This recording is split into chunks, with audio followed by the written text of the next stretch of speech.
bem-vindo ao Era Uma Vez na Europa. A última temporada de The Crown está chegando. A série da Netflix, baseada na família real britânica, mistura ficção com fatos reais e deixa dúvida em boa parte do público. Afinal, o que é ficção e o que é realidade? Ou um pouquinho dos dois? Nesta série de vídeos especiais, relembro o que é fato e o que é ficção em The Crown. No vídeo de hoje, a primeira temporada. Antes de começarmos, é bom destacar que, como sabemos, os diálogos são imaginados e as medalhas, ordens, vestimentas e outros detalhes não são 100% corretos. Então, esta lista aborda apenas o que interfere nos enredos e situações. O primeiro episódio é um dos mais próximos da realidade. Conforme ocorre na série, o príncipe Philip foi investido pelo rei George VI na véspera do casamento com a princesa Elizabeth. She insisted. It was discussed. A decisão de Elizabeth de jurar obediência não foi bem recebida na época e bastante criticada.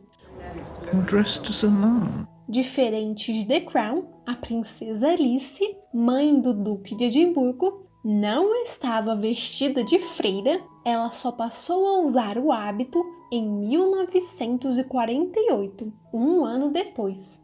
É verdade que George VI não recebeu diagnósticos ou conselhos adequados sobre o estado de saúde, nem ele, nem a família ou o governo. Todos acreditaram por anos que era algo mais simples, tanto que, embora vários artigos sobre a saúde do rei tenham sido publicados desde 1948, Elizabeth e Philip não demonstraram preocupação. Passaram 2 anos em Malta, estavam reformando a Clarence House e pensaram que tinham um longo tempo para se prepararem para os futuros papéis. O rei George VI realmente foi operado no Palácio de Buckingham. Mesmo sabendo da gravidade, a família acreditou que ele viveria pelo menos mais meses do que viveu. O segundo episódio começa com a viagem de Elizabeth e Philip ao Quênia. Eles deixaram Charles e Anne em casa, assunto que Philip cita no episódio 1. A secretária e o plot contra Winston Churchill são fictícios. É fato que o rei estava aproveitando o dia ao ar livre horas antes de falecer. Existem algumas diferenças em relação à maneira que a morte de George VI foi informada para a família e a reação de cada um. Nada muito importante. A forma como a rainha Elizabeth II ficou sabendo está quase totalmente correta. Martin Charteris ouviu no rádio e Philip deu a notícia à esposa. A única diferença é que foi Michael Parker quem conversou com o Duque de Edimburgo. A questão da rainha não ter um vestido apropriado é verdadeira. Depois desse incidente, Elizabeth sempre levava um vestido preto com ela para evitar situações parecidas. A abertura do terceiro episódio é um flashback do discurso do rei Edward VIII e conta com 3 situações fictícias. A rainha Mary não tentou impedir que o filho fizesse a transmissão. Wally Simpson estava em Cannes naquele dia, não com Edward, e ele foi introduzido como Príncipe Edward, não Duque de Windsor. É real que Philip queria ficar na Clarence House. Ele e Elizabeth acreditavam que era o melhor lugar para uma jovem família, bom para as crianças e o plano desde o casamento. Churchill insistiu que o monarca britânico precisava morar no Palácio de Buckingham. Também é verdade que o Duque de Edimburgo expressou o desejo de que o nome da casa real passasse de Windsor para Mountbatten, inspirado em Edward VII. A mãe dele, a Rainha Victoria, era da casa de Hanover. Já Edward pertencia à casa do pai, Príncipe Albert, a Saxe-Coburg-Gotha. Conforme retratado na série, Charles III seria o primeiro rei da casa do pai, Mountbatten. Algumas fontes afirmam que Philip chegou a propor o nome Edimburgo para que o pedido fosse aceito, sem sucesso. Mas a rainha não leu nenhuma declaração parecida com a do final do episódio. Há uma cena em que Elizabeth II fala sobre a coroação ter sido adiada para benefício de Winston Churchill. Isso nunca aconteceu. As coroações são organizadas com a maior antecedência possível, usualmente no verão, como é dito. A rainha ascendeu ao trono em fevereiro. Não daria tempo de preparar tudo até junho. Quase tudo o que envolve a visita do Duque de Windsor é criação dos roteiristas. Churchill não sugeriria que Edward aconselhasse Elizabeth e ela não levaria a opinião do tio a sério. O antigo rei não era a pessoa mais adequada para dar conselhos. Os motivos para a abdicação dele foram muito além de viver um amor impossível. Eram problemas que desgastaram a relação com a família e o governo. O episódio 4 é bem criativo. A Grande Névoa de 1952 foi a mais duradoura, mas não assustou a população. Os londrinos estavam acostumados com nevoeiros e a péssima qualidade do ar. Winston Churchill não visitou hospitais, nem sofreu qualquer retaliação ou encontrou obstáculos políticos em relação à forma que tratou o caso. As grandes biografias do ex-primeiro-ministro nem mencionam o assunto. Venetia Scott, assistente de Churchill, é fictícia. O fim da personagem seria impossível porque o transporte público não estava funcionando. Porém, Venetia é importante para representar as vítimas reais.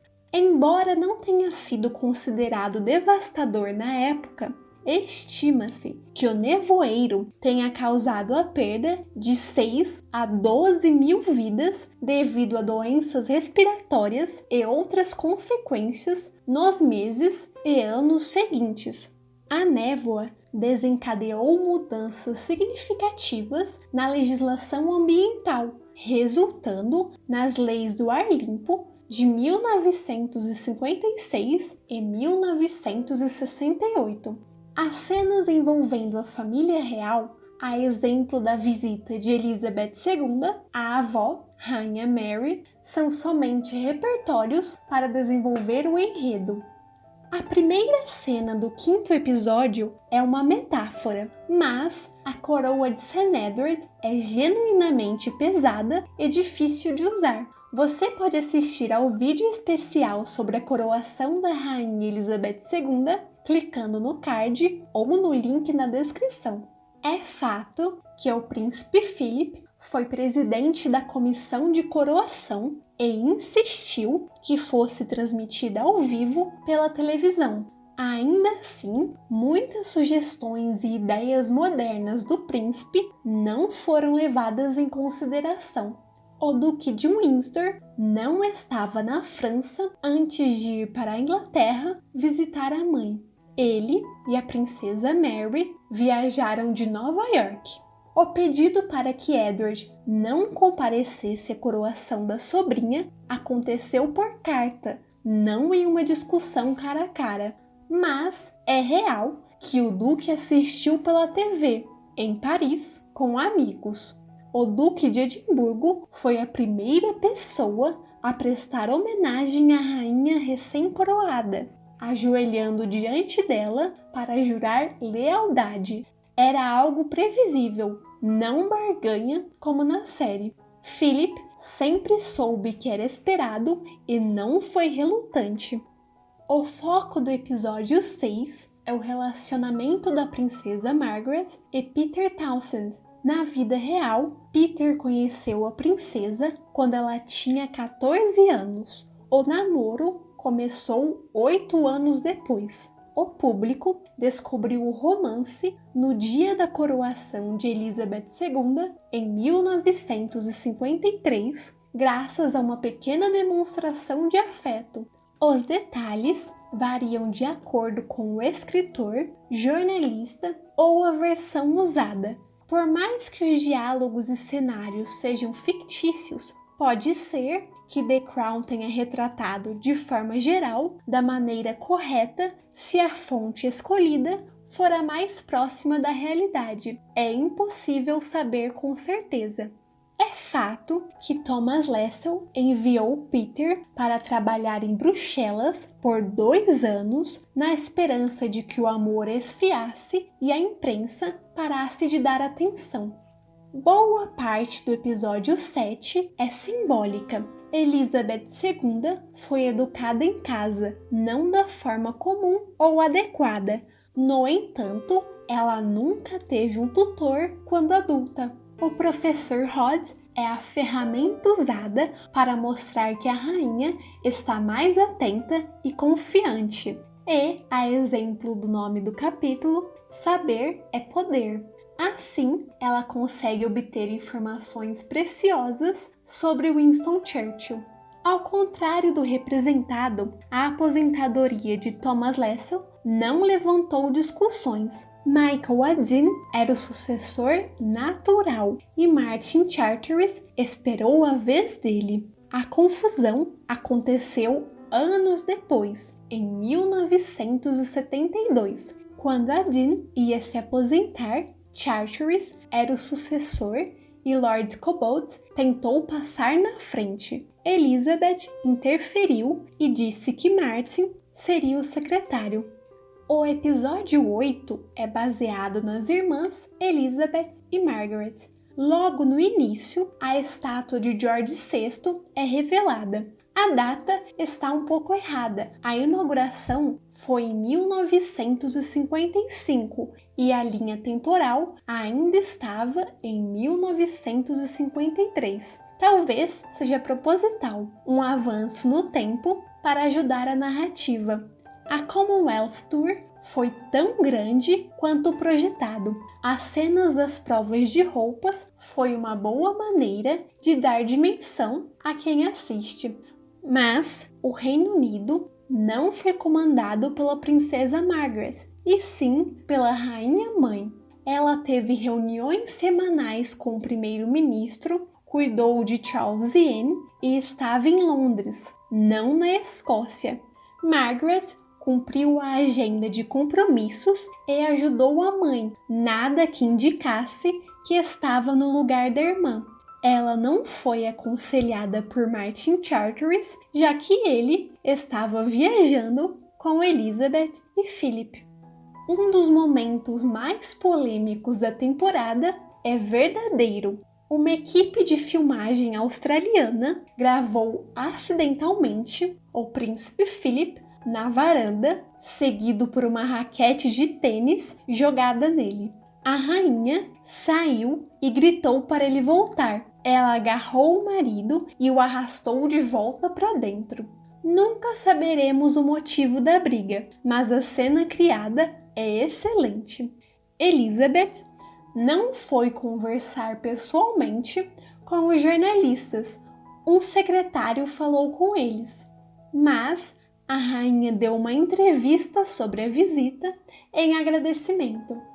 Os debates sobre Gibraltar ser ou não um lugar seguro existiram. Por fim, George VI costumava dizer: Elizabeth é meu orgulho e Margaret minha alegria, como a rainha fala na série, não mas como a princesa corrige.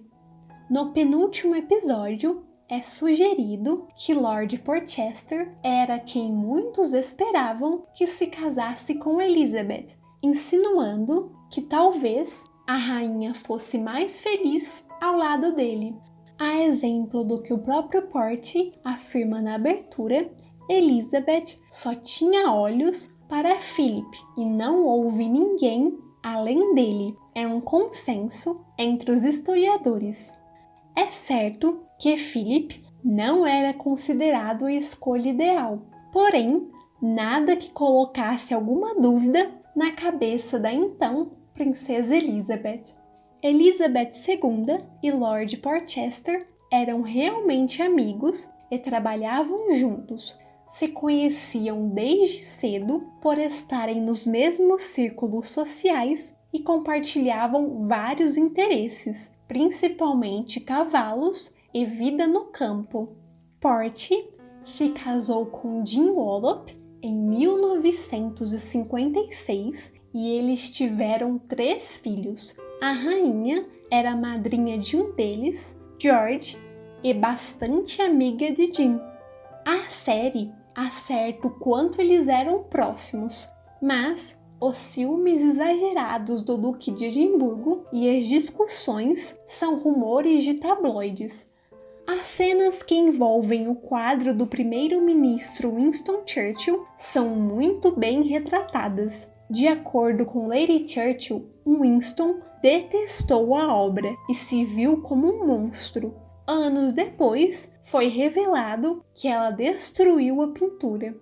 O nome do 10º e último episódio da primeira temporada, Gloriana, era o apelido de outra Elizabeth, Elizabeth I, dona de um reinado próspero e descrito positivamente por contemporâneos e historiadores. The Crown volta a abordar a abdicação de Edward e a razão, viver um amor impossível, para fazer uma ligação com a princesa Margaret. Vale lembrar que existem outros motivos além do amor. Se você quiser saber mais sobre o assunto, tem um link na descrição para um artigo curto, mas bem detalhado sobre Edward VIII. Não é segredo que o Duque de Edimburgo sempre foi severo com o príncipe Charles porque o menino era sensível, não seguia o comportamento típico dos garotos da época e nem tinha os mesmos interesses. A cena da pescaria é simbólica e dá spoilers de temas da segunda temporada. Elizabeth e o primeiro-ministro Anthony Eden conversaram em Balmoral, conforme mostrado. As questões legais abordadas ao longo do capítulo também foram cuidadosamente analisadas. Mas a rainha não pediu conselhos para o Duque de Windsor e não havia nada que ela pudesse fazer além de tentar encontrar possibilidades, o que ela fez. Como falei sobre o episódio 6, as informações sobre a relação da princesa Margaret e Peter Townsend são complicadas, dependem das fontes. Algumas dizem que o plano de Thomas Lassell funcionou e o amor não resistiu ao tempo. Outras que Margaret não estava pronta para desistir dos privilégios reais e teve o coração partido. O comunicado oficial da princesa foi: gostaria que soubessem que decidi não me casar com o capitão Peter Townsend. Tenho consciência de que, sujeito à renúncia aos meus direitos de sucessão, poderia ter sido possível contrair um casamento civil, mas, consciente do ensinamento da Igreja de que o casamento cristão é indissolúvel, e consciente do meu dever com a Commonwealth, decidi colocar essas considerações antes de quaisquer outras. Quase no encerramento, Elizabeth e Philip discutem o cronograma da viagem à Austrália que realmente aconteceu em 1956. A primeira temporada termina com todos infelizes e pontas soltas, ganchos para a segunda. Obrigada por assistir esse vídeo. Se você gostou, dê like e se inscreva no canal para mais vídeos sobre a família real britânica e outras famílias reais da Europa. Até a próxima!